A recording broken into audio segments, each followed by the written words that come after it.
Welcome to curry leaves. Vacation time എന്ന് പറയുമ്പോൾ ചക്കയുടെയും മാങ്ങയുടെയും ഒരു സീസൺ ആണല്ലോ. അപ്പൊ ഞാൻ ഇന്ന് ഉണ്ടാക്കാൻ പോകുന്നത് ചക്ക വെച്ചിട്ടുള്ള ഒരു വിഭവമാണ്. വരും നമുക്ക് നോക്കാം എങ്ങനെയാണ് ഉണ്ടാക്കുന്നത് എന്നത്. ചക്കപ്പുഴുക്കാണ് ഇന്നത്തെ ഐറ്റം. ചക്കയുടെ പകുതിയോളം നന്നാക്കി എടുത്തിട്ടുണ്ട്. ഇനി ബാക്കി ഭാഗവും നമുക്ക് നന്നാക്കി എടുക്കാം. ഒരു ചക്കച്ചുളയെ ഒരു 3 ഭാഗമായിട്ടാണ് മുറിച്ചത്. ചക്കപ്പുഴുക്ക് എന്ന് പറയുമ്പോൾ ചോറിന്റെ ഒപ്പം മാത്രമല്ല, നമുക്കിതൊരു ഈവനിങ് സ്നാക്സ് ആയിട്ടും കഴിക്കാവുന്നതാണ്. ചക്കപ്പുഴുക്കും കടുമാങ്ങയും ഈവനിങ്ങിൽ കഴിക്കാൻ പറ്റിയ ഒരു നല്ലൊരു സ്നാക്സ് ആണ്. ഒരു ചക്കയുടെ പകുതിയോളം ഞാൻ ഇവിടെ എടുത്തിട്ടുണ്ട്. ഒരു ഫാമിലി കണക്കാക്കിയിട്ടല്ല ഇത് ഉണ്ടാക്കിയത്, ഒരു 2 ഫാമിലി കണക്കാക്കിയിട്ടാണ് ഉണ്ടാക്കുന്നത്.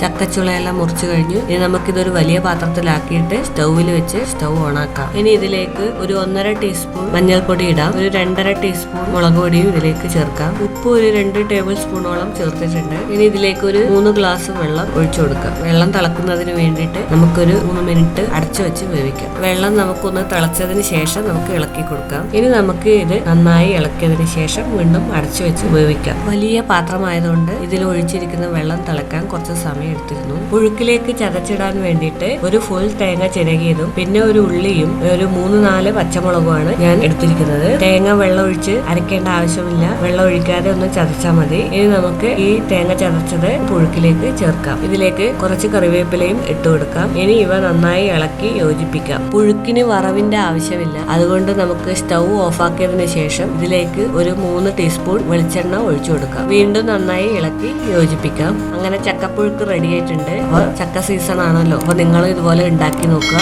അഭിപ്രായങ്ങൾ അറിയിക്കുക. Thank you.